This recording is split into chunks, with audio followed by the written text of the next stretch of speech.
माँ प्लीज जल्दी करो ना, मुझे इंटरव्यू के लिए देर हो रही है। आई बाबा, इतनी बड़ी कंपनी में इंटरव्यू देने जा रही है, दही शक्कर तो खा ले बेटा। हाँ माँ, खिला दो और भगवान से प्रार्थना करो कि मेरा सिलेक्शन हो जाए। आरपी बहुत बड़ी कंपनी है माँ, एक बार वहाँ जॉब लग जाए ना तो मेरी जिंदगी सेट हो जाएगी। जरूर हो जाएगी, मेरी बेटी है ही होशियार। रोशनी पढ़ाई करके जॉब की सर्च में होती है। कई जगहों पर उसका सिलेक्शन भी हो जाता है, लेकिन उसका मन तो आरपी कंपनी में ही अटका था। रोशनी कैब करके पहुंचती है और कंपनी की बड़ी सी बिल्डिंग को ऊपर से नीचे तक निहारती है। हाय, कितनी बड़ी बिल्डिंग है, बाहर से इतनी शानदार है तो अंदर से कैसी होगी। भगवान प्लीज प्लीज प्लीज मेरी सुन लो और मुझे इस कंपनी में जॉब दिला दो। रोशनी बेहद पॉश ऑफिस के रिसेप्शन एरिया में बैठी अपनी बारी का इंतजार कर रही है। मिस रोशनी शर्मा, आप अंदर जाइए प्लीज। रोशनी सधे कदमों से अंदर जाती है। मैं आई कम इन सर? रोशनी की मीठी दिलकश आवाज सुनकर कुणाल सिर उठाकर उसकी तरफ देखता है। Yes yes please. रोशनी की आकर्षक पर्सनालिटी और दिलकश आवाज कुछ पल में ही कुणाल पर जादू सा कर देती है। इसका रेज्यूमे चेक करके कुछ सवाल पूछकर कुणाल इंटरव्यू खत्म करता है। अगले ही दिन रोशनी को फोन आता है कि उसका सिलेक्शन हो गया। माँ, मेरा सपना पूरा हो गया माँ, मुझे आरपी कंपनी में जॉब मिल गई। यस! घर में सब बहुत खुश होते हैं और अगले ही दिन से रोशनी ऑफिस जाने लगती है। 6 महीने के छोटे से पीरियड में रोशनी का एक प्रमोशन भी हो जाता है, क्योंकि कुणाल रोशनी में कुछ ज्यादा ही इंटरेस्ट लेने लगता है और उसको बाकियों से ज्यादा इम्पोर्टेंस देता है। अब बॉस से मिलने वाली इम्पोर्टेंस किसे अच्छी नहीं लगेगी भला। रोशनी को भी ये अच्छा लगता है, लेकिन ऑफिस में उनके बारे में बातें होने लगती है। एक दिन, रोशनी, ऑफिस में हमारी दोस्ती को लेकर बातें हो रही है। ये बातें गलत तरीके से प्रोजेक्ट हो और तुम्हें बदनामी का सामना करना पड़े, इसके पहले हमें कुछ करना होगा। मैं तुम्हें पसंद करता हूँ और तुमसे शादी करना चाहता हूँ, तुम्हारा क्या ख्याल है? जवाब में रोशनी शर्मा जाती है। कुणाल को इसका जवाब मिल जाता है। दोनों अपने अपने परिवार में बात करते हैं और सबकी रजामंदी से उनकी शादी हो जाती है। घर में कुणाल के मम्मी पापा और उसकी विधवा बुआ शांति रहते हैं। बड़ी बहन गरिमा शादीशुदा है। एक दिन शाम की चाय पीते हुए, रोशनी बहू, मुझे तुम कभी कभी बहुत उदास से लगती हो। समझ सकती हूँ मायके को छोड़कर आना इतना आसान नहीं होता है, लेकिन पता नहीं क्यों मुझे कुछ और ही बात लगती है। बेटा, हम सब तुम्हारे अपने हैं, कोई परेशानी हो तो हमें बता सकती हो। सास के प्यार भरे बोल सुनकर रोशनी की आंखें डबडबा जाती है। अरे अरे, तुम रोने क्यों लगी? चुप हो जाओ बेटा, भरे घर में दिया बत्ती के समय रोते नहीं। बताओ तुम्हें क्या परेशानी है?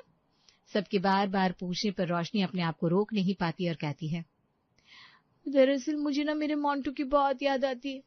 दीदी के जाने के बाद मैंने माँ की तरह उसकी देखभाल की है। वो भी मुझसे बहुत अटैच है, बस उसके बारे में सोचकर मन उदास हो जाता है। याद तो जरूर आती होगी बेटा, लेकिन फिक्र मत करो, बच्चे जल्दी ही एडजस्ट कर लेते हैं। अभी तो सिर्फ 9 महीने का है ना, जैसे जैसे बड़ा होगा सब भूल जाएगा। और क्या, तुम यहाँ उसे याद करके परेशान हो रही हो और वो तो तुम्हें भूलकर खेल में भी लग गया होगा। यही तो दुख की बात है माँ जी, कि वो मुझे भूल नहीं पाया है, बस मुझे याद करके रोता रहता है। कल ही माँ से बात हो रही थी तो पीछे से उसके रोने की आवाज आ रही थी, मेरा तो कलेजा मुंह को आ गया। तो ऐसा करो बेटा, कुछ दिन के लिए उसे यहाँ ले आओ, तुम्हारा भी दिल बहल जाएगा। रोशनी कुछ कहती इसके पहले शांति कहती है, ले तो आएगी, लेकिन इससे क्या फायदा? 2-4 दिन में ना तो उसका मन भरेगा ना ही रोशनी का। तुम तो उसे वहीं रहने दो बहू। लाने दीजिए ना बुआ, प्लीज प्लीज माँ जी, बस हफ्ते भर के लिए।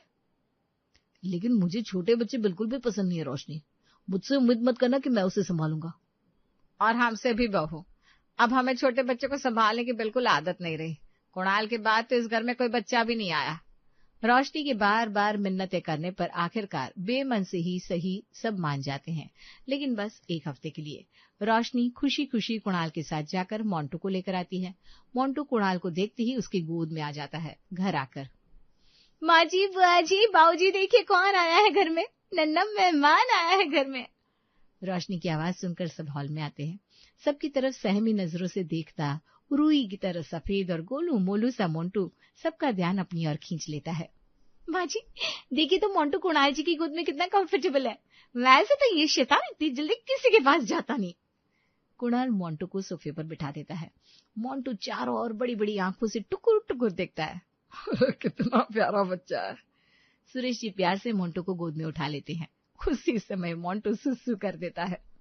अरे छी छी छी, सुसु कर दी। बहुत जल्दी से ले जाओ इसे यहाँ से। अरे इतना क्यों चिढ़ रही हो राधा, छोटा सा बच्चा ही तो है, इसे क्या समझता है। इसे नहीं समझता, लेकिन आपको तो समझता है ना। आप उसे क्यों उठाने गए? देखा, सुसु कर दिया ना आप पर। अब जाओ जल्दी कपड़े बदलो, और इन कपड़ों को अलग थलग रखना। तुम भी ना राधा। क्या तुम भी ना राधा? अच्छा है शांति बहन जी यहाँ नहीं थी, देख लेती तो बातें सुना सुना कर आसमान उठा लेती। मेरी तो शामत आती, तुम्हें भी नहीं छोड़ती। रोशनी मोंटू को लेकर अपने कमरे में जाती है। रात को खाने के टेबल पर रोशनी मोंटू को बहलाकर खाना खिलाती है। आप लोगों को पता है मोंटू कितना प्यारा बच्चा है, जल्दी से खाना फिनिश कर लेता है ना? ये देखो मोंटू, ये वाइट नाना जी का, ये बड़ी नानी जी का, ये छोटी नानी जी को, और ये मासा जी का। रोशनी जिसकी तरफ इशारा करती है उसकी तरफ देखकर मोंटू एक प्यारी सी मुस्कान देता है। शांति को छोड़कर बाकी सबके चेहरे पर हंसी आ जाती है। कमरे में आकर रोशनी मोंटू को सुलाती है। पता नहीं आज ऐसा क्यों लग रहा है जैसे खाना कुछ ज्यादा ही खा लिया, खाने में इंटरेस्ट भी आ रहा था। वैसे ये मोंटू कहाँ सोएगा? कहाँ सोएगा मतलब? यही हमारे बीच में। यहाँ हमारे बीच में? हाँ जी, यहाँ हमारे बीच में। अरे no, that's not fair. Try to understand Kunal, उसे कहाँ सुलाएंगे फिर? छोटा सा बच्चा है ये। मोंटू यहीं सोएगा, मैंने कह दिया तो कह दिया। जो हुक्म मेरे आका, हम तो अब आपके गुलाम है जी, जैसा आप चाहेंगे वैसा ही होगा रानी साहिबा। रोशनी मोंटू को बीच में सुला लेती है। उसे तो आदत होती है, लेकिन कुणाल रात भर इसी चिंता में सो नहीं पाता, कहीं मोंटू को उसका धक्का ना लग जाए। शांति राधा से कहती है, खाने की टेबल पर बाकी सबके साथ तू भी दांत फाड़ कर हंस रही थी ना। मेरी बात सुन ले, ये तेरी बहू दिखती है उतनी सीधी है नहीं। उसकी पूरी प्लानिंग है इस बच्चे को यहीं पर रखने की। अरे उसकी मरी हुई बहन के बच्चे की जिम्मेदारी हम क्यों ले भला? दहेज मिलाई है क्या? ऐसी बात नहीं होगी बहन जी। चाहे जो बात हो, तू उस बच्चे से दूर रहना। उसकी मासूमियत से तेरा दिल पिघल जाएगा। वैसे बच्चा है बहुत प्यारा। राधा, ओ राधा, ठाकुर जी की सेवा का समय हो गया है, तैयारी हो गई है ना? अरे बहन जी, सब मंदिर में ही रख दिया है। ठीक है, अब मैं सेवा शुरू करती हूँ, मुझे एकदम शांति चाहिए। जी जी, आप शुरू कीजिए। राधा और शांति का ये रोज का रूटीन था। शांति ठाकुर जी के दिल से सेवा करती थी और इसमें उन्हें कोई रुकावट पसंद नहीं थी। थोड़ी देर बाद रोशनी मोंटू को लेकर नीचे आती है और उसे हॉल में बिठाकर उसका दूध बनाने किचन में जाती है। मोंटू क्रॉल करते हुए मंदिर तक पहुंचता है। राधा भाग कर जाती है और मोंटू को उठा लेती है। रोशनी, इसे संभालो ना, मंदिर तक पहुंच गया था। वो तो अच्छा है कि बहन जी का ध्यान नहीं गया, वरना टहल का मच जाता घर में। जी, आगे से ध्यान रखूंगी माँ जी। रोशनी कह तो देती है, लेकिन मन में सोचती है इतना छोटा बच्चा क्या ही कर लेता। शाम को, रोशनी बेटा, मोंटू को तैयार कर दो, मैं उसे घुमा कर लाता हूँ। घर में बोर हो गया होगा बेचारा। सुरेश जी को छोटे बच्चों से बेहद लगाव होता है, इसलिए बाकी सबकी तरह वे मोंटू को इग्नोर नहीं कर पाते। वे उसे बाहर लेकर जाते हैं। बाहर से आकर, भाई रोशनी, तुम्हारा वांझा तो हीरो है, हीरो। जैसे ही मैं इसे अपने साथ लेकर नुक्कड़ तक गया, बच्चों ने तो मुझे ही घेर लिया और यह शैतान भी उनके साथ मस्ती करने लगा।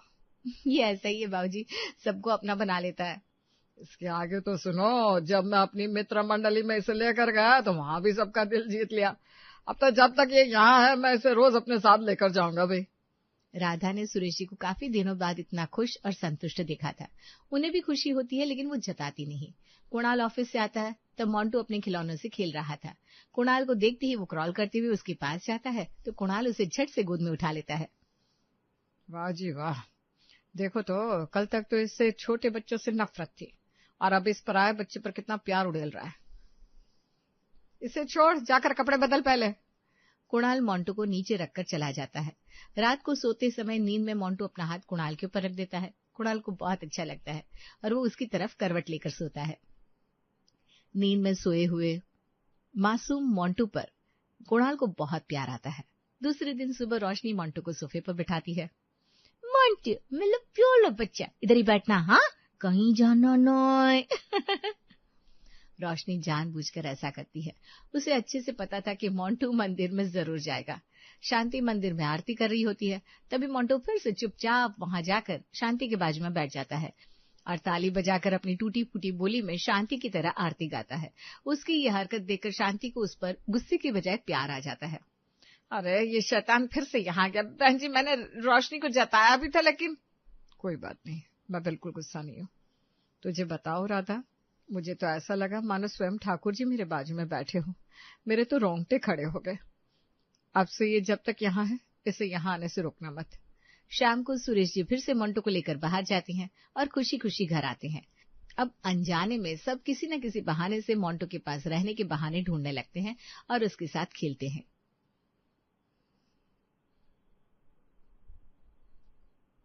सच कहूं, ये मोंटू तो पहले दिन से मेरे दिल में बस गया था, लेकिन आपके डर से मैं इसे प्यार नहीं कर पाई।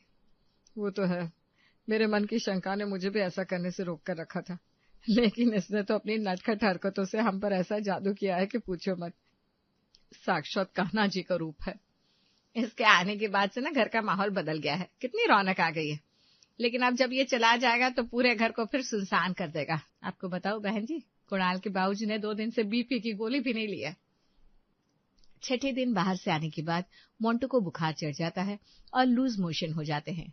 शांति उसकी नजर उतारती है। पता नहीं किस शैतान की नजर लगी मेरे लल्ला को। इसकी भी तो हरकत ऐसी है, नजर नहीं लगेगी तो क्या। रात को रोशनी तो सो जाती है, लेकिन कुणाल रात भर मोंटू के सिर पर पट्टी करता है और डायपर बदलता है। मोंटू को कंधे पर उठाकर घूमते हुए कहता है, पता नहीं मैं इसके लिए इतना क्यों कर रहा हूँ। मेरा दिल इसके लिए इतना टूटता क्यों है। इसके आने के पहले तो मैं बच्चों को अपने पास फटकने तक नहीं देता था, और आज इस पराये बच्चे के डायपर बदलने में भी मुझे घिन नहीं आ रही। कल ये चला जाएगा तब। कुणाल की आंखें कब भर आती है उसे पता ही नहीं चलता। कंबल की आड़ से रोशनी ये सब दिखती है। अगले दिन मोंटू का बुखार उतर जाता है। रोशनी और कुणाल उसे बाहर घुमाने ले जाते हैं। कल मोंटू चला जाएगा तो घर काटने को दौड़ेगा।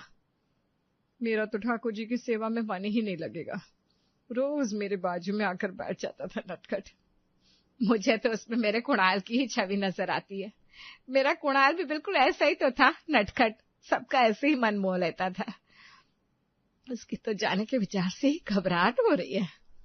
सही कह रही हो राधा, मुझे भी बिल्कुल कुणाल की तरह लगता है। वो भी मंदिर में मेरे बाजू में आकर ऐसे ही बैठता था ना बचपन में। अगर आप लोग बुरा न मानो तो मेरा ये सोचना है कि अब जब सबको वो पसंद ही है तो इस दुनिया में अकेला है, क्यों ना हम उसे हमेशा के लिए अपने पास रख लें। हम भी यही चाहते हैं। हाँ हाँ बिल्कुल। तो फिर मैं रोशनी और कुणाल से इस बारे में बात करूंगा। आज मत करिए, कल गरिमा बिटिया आ रही है ना, तो हम कल सबको साथ में बिठाकर बात करेंगे। सबको सुझाव अच्छा लगता है। दूसरे दिन गरिमा अपने बच्चों के साथ मायके आती है। हाय, कितना गोलू मोलू बच्चा है। तुम्हारी शादी में देखा था इसे, छोटी सी शेरवानी पहनकर कितना क्यूट दिख रहा था। हाँ दीदी, प्यारा है ना। प्यारा? बहुत प्यारा है। तुम्हारी दीदी ऐसी दिखती थी क्या? मतलब ये तुम्हारी दीदी पर गया है कि जीजा जी पर? ये अपने पापा की तरह दिखता है दीदी। उनके घर वाले हमेशा कहते थे कि हमारा बेटा बचपन में बिल्कुल इसी की तरह दिखता था। कुछ अलग ही अट्रैक्शन है इसमें। मुझे तो छोड़ने का मन ही नहीं कर रहा इसे। अब जब तक ये यहाँ है, इसे एक पल के लिए भी अपने से दूर नहीं करूंगी मैं। तो ये कहाँ जा रहा है? मतलब आपने फोन पर बताया था ना कल ये जा रहा है। हाँ, लेकिन हमने सोचा है कि अब ये यहीं रहेगा हमेशा के लिए। रोशनी और कुणाल को भी ये बात अभी पता चलती है। खुशी के मारे उन दोनों की आंखों में आंसू आ जाते हैं, लेकिन इस बात को सुनकर गरिमा गुस्से से आग बबूला हो जाती है और मोंटू को तुरंत नीचे रख देती है। कि कैसी बेवकूफी वाली बात सोची आप लोगों ने। इतना बड़ा फैसला बिना सोचे समझे कैसे ले सकते हैं आप? 4 दिन में इस बच्चे ने ऐसा क्या कर दिया कि आप लोगों की मती मारी गई? अरे ऐसा भी हमने क्या किया है गरिमा जो तुम इतना गुस्सा हो गई? क्या किया है सच में पापा? ये आप पूछ रहे हैं मुझसे? आप जो कभी इतने स्ट्रिक्ट और सिद्धांतवादी थे कि अपने परिवार पर उठी एक उंगली भी बर्दाश्त नहीं कर सकते थे, अब इस पराये बच्चे को घर में रखते समय आपके सिद्धांत हवाओगे? अपनी जबान को लगाम दो गरिमा, पापा है वो तुम्हारे। गरिमा इतने गुस्से में होती है कि उसे समझ में नहीं आता कि वो रोशनी के सामने ही ये सारी बातें कर रही है। आगे कहती है, मुझे पता है मेरे पापा है वो, जिन्होंने हमेशा हम बच्चों को अपने इशारों पर नचाया है। आपको पता है जब कुणाल ने अपनी पसंद की लड़की से शादी करने की बात कही थी, तब बिना उस लड़की को देखे समझे हम सबने मना कर दिया था। फिर भी कुणाल नहीं माना तो अपनी इज्जत की खातिर अपनी जान देने की धमकी दे डाली थी इन्होंने। फिर क्या मानना पड़ा बेचारे को? पता नहीं उस बेचारी लड़की का क्या हुआ होगा, हमें तो उसका नाम तक नहीं पता था। उसका नाम साधना था दीदी। सब रोशनी की तरफ हैरानी से देखते हैं। वो आगे कहती है, उसका नाम साधना था और ये बात मुझे पता थी क्योंकि वो मेरी सगी बड़ी बहन थी। और ये पराया बच्चा मोंटू साधना दी और कुणाल जी का बच्चा है। हमने जानबूझकर दीदी के फोटोज आप लोगों की नजरों से दूर रखे थे। मैं यहाँ इसलिए आई थी कि मोंटू को उसके पापा और आप सबका प्यार मिले और मैं कुणाल जी से बदला ले सकूं। तो तुमने पहले बताया क्यों नहीं हमें? मैं पहले बताती तो या तो आप लोग मुझ पर यकीन नहीं करते या फिर इसे बेमन से अपनाते। मुझे पता था कि मोंटू अपने प्यार से आप लोगों का दिल जरूर जीत लेगा और अपने घर में अपनी जगह खुद बनाएगा। सब बारी बारी मोंटू से प्यार करते हैं। कुणाल का तो रो रो कर बुरा हाल हो जाता है। मैं जिस काम के लिए आई थी वो हो गया, अब मुझे जाना चाहिए। मैं कुणाल जी से अपनी बहन की मौत का बदला लेना चाहती थी, लेकिन थैंक्स गरिमा दीदी, आप यहाँ आई और मुझे असलियत पता चली। आप सब मुझे माफ कर दो, ये जो कुछ हुआ है मेरी वजह से हुआ है। कोई बात नहीं बाबूजी, जो हुआ वो तो बहुत बुरा हुआ, लेकिन अब हम सब एक नई शुरुआत करेंगे, वो भी हमारे प्यारे बुआ की आंख की तरह मोंटू के साथ। और तुम कहाँ जा रही हो? तुम्हें मेरे भाई से बदला नहीं लेना क्या? जी, इस बदमाश से ऐसा बदला लो कि अगले साल मेरे मोंटू की बहन आ जाए। तब तक कहीं नहीं जा रही हो तुम, समझी? सब खुशी से हंसते हैं।